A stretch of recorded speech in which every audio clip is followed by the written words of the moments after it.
Let me start by giving a few facts. Right now, about a third of the world's population is either hungry or starving to death. Last century, 127 million people died in wars, purges, revolutions, all that kind of thing. A third of the people listening to this will suffer from cancer at some point in their life, possibly die from it. Another third, heart disease, then a fairly high percentage neurological diseases, Alzheimer's, all that kind of thing. And every day in the United States, millions of little male chicks are thrown into grinders alive. Millions of cattle and pigs and in other countries sheep and goats are slaughtered, very often in fairly unpleasant ways. And it's not too much of an exaggeration to say that the planet resembles something of a meat machine, a meat grinder. And this is the nature of our reality.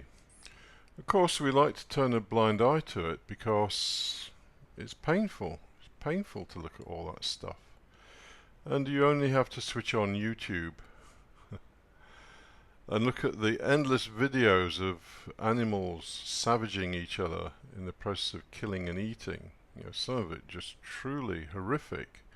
You couldn't have made that stuff up. It's so horrible. If you're, if you're interested in seeing something truly horrible, look at the zombie woodpecker video.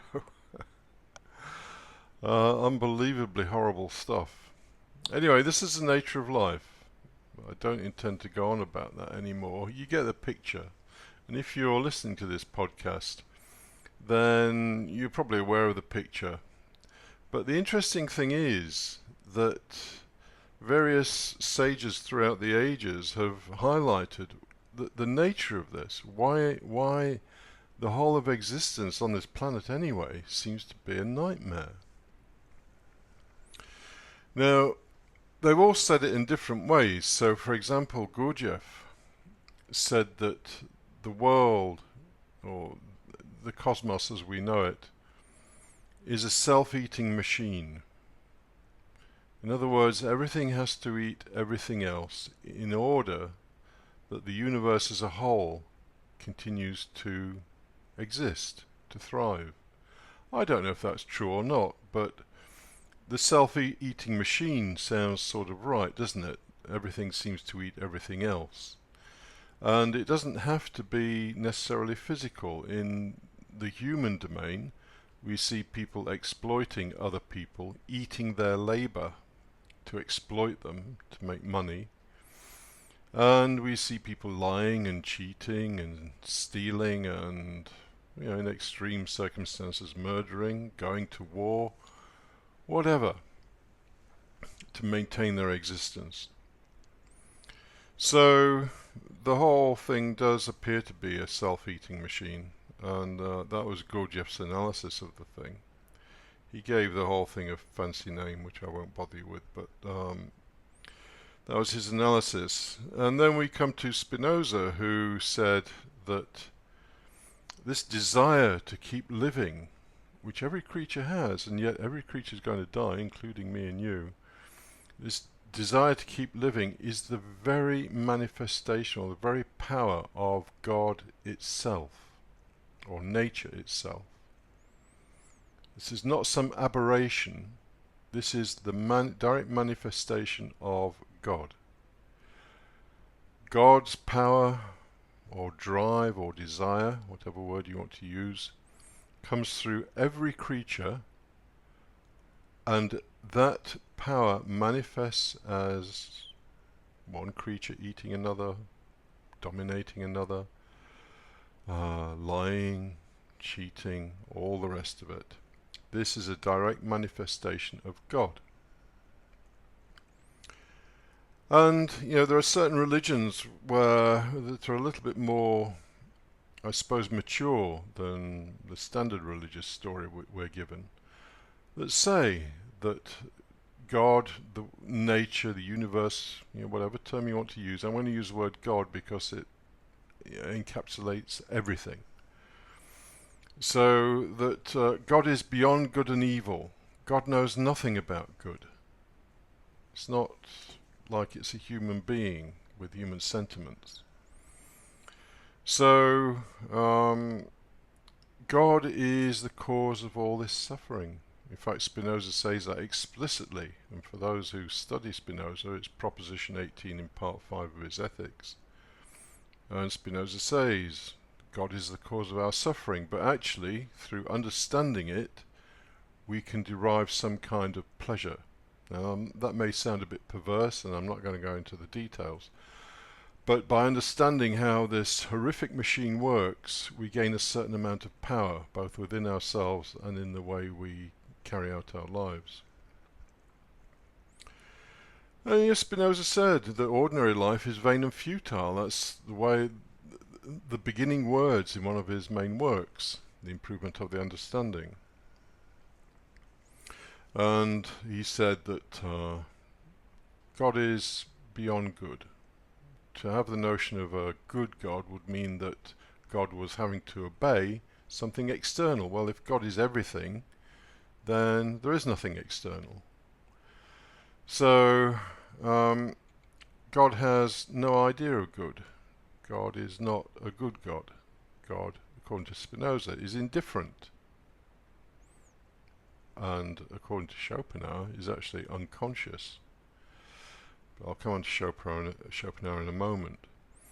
So for Spinoza states quite clearly that God is the cause of our suffering. He says that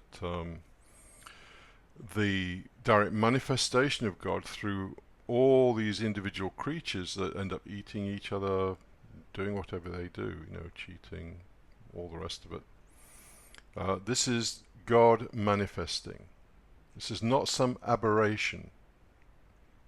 Because even if for people who are not religious, there's usually some idea floating around in the back of their minds that God is good, but somewhere something's gone wrong, like the fall in the Garden of Eden, that kind of thing.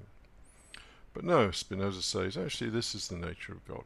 Everything's trying to survive, and in the process of doing that will kill other things and do whatever it has to do to continue to survive. The greatest insight, though, in my opinion, comes from Schopenhauer. Now, Schopenhauer doesn't talk about God. He was what some people would call an atheist, but he replaces the idea of God with the idea of what he calls the will to life. Very similar to the Buddhist notion of desire. The will to life is desire. It's a blind, unconscious, and unconscionable thing. It's just a force, if you like, that manifests through all sentient things, and actually through inanimate things as well. You can look at things like gravity and the electrical forces and any other forces as this blind drive. It manifests in sentient beings as desire. Desire for what? Well, primarily the desire to continue existing, the desire to exist.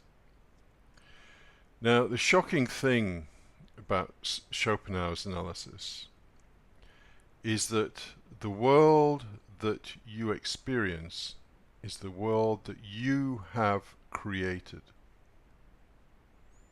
We don't like that, do we? Because we like to think that, well, there's all this shit going on all over the place, but actually I'm a nice person and I don't do any of that stuff, and it's nothing to do with me.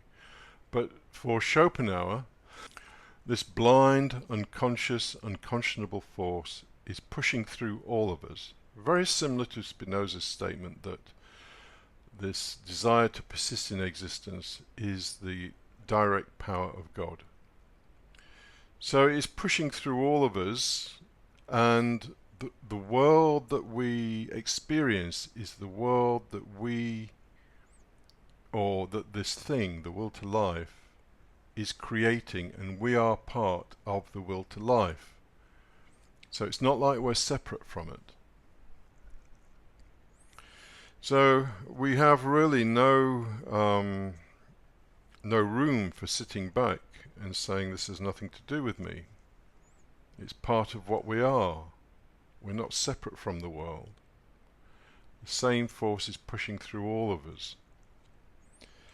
And, you know, you only have to look at extreme circumstances, wars, uh, raids on cities, victorious armies. And what do you find? You find rape, pillage and murder. This force pushing through individuals and groups of people to assert dominance and to ensure continued survival. So in reality, we are the nightmare. Now, how do we deal with this? Because obviously, for a lot of people, I say a lot, it probably isn't a lot, for some people, this is not a state of affairs that brings them any pleasure, despite the fact that they may they may lie and cheat at work, they may do misdemeanors, they may cheat on their partner, they might go and buy cheap clothes knowing that they've been produced by or produced in a sweat factory in Southeast Asia somewhere. And there's a long story there, but I won't go into it. But we all do these things, but some people inwardly object to it more than others. They have a sense of the self-harm that this will to life inflicts upon itself. Now, different people have different solutions. For Spinoza, reason is at least a part of the way out. By reason, I mean the ability for people to create a state, a government, to create laws, so that this blind will to life doesn't create absolute havoc and an unbearable life. But at an individual level, Spinoza also talks about what is essentially transcending all this stuff. I'm not going to go into all of that. But there is a very strong spiritual element in Spinoza, whatever the word spiritual means. And the way out of the nightmare is to transcend it, to go through it. Transcend sounds like we're trying to escape, but we're not escaping, we go through it. The net effect for both Spinoza and Schopenhauer is that this blind and unconscious force called the will to life essentially becomes educated, becomes conscious of the implications of what it is. Now, you know, you can believe that or not, but it seems to be that that's a dynamic that might be happening. That the people who, to use Schopenhauer's term, deny the will to life are effectively providing feedback and letting this, or bringing consciousness, if you like, to this blind force. Well, whether that's happening or not, there are people who essentially deny the will to life. They try actively to diminish their desires, they try to not harm other things, and whatever, a very Buddhist kind of lifestyle in truth, because there's a great deal of similarity here with Buddhism. And Gurdjieff also had his escape route, and that was basically to form something within us that is beyond life. Again, whether that's true or not, I don't know. But all of these people seem to need to propose some way out of this nightmare we call life. So what does this mean in reality? Well, Jung stated it fairly accurately by saying that he had to go and explore all this demonic and deep, dark stuff within himself and to go through it. Because if we ignore it, then what happens is it just becomes more powerful. When we try to be nice people and pretend that we don't have envy and hatred and jealousy and deride people and inflict harm on people, when we try to pretend that we are these nice people, then all that happens is this beast within us actually grows stronger. And it will find a way out somewhere. So we have to go through it. We have to face our dark side, as Jung would say. And we have to travel through it. And that is what we have to do. Will many people do that? Well, no, of course not, because most people are wedded to the idea that they are polite, kind and loving people, which of course they're not. Put a gun in their hand and tell them they've got to go and fight a war, and they'll probably go and do it and kill other people.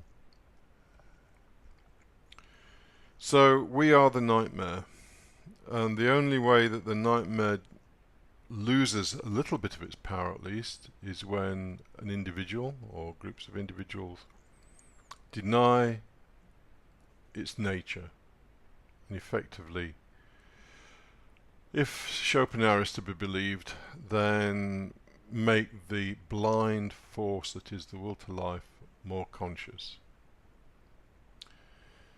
Anyway, all of these people seem to say the same thing. And the thing that each of us has to do is to travel through that dark territory and to deny it, to deny what we've seen. How many people are going to do that? Almost none. But that's what needs to be done.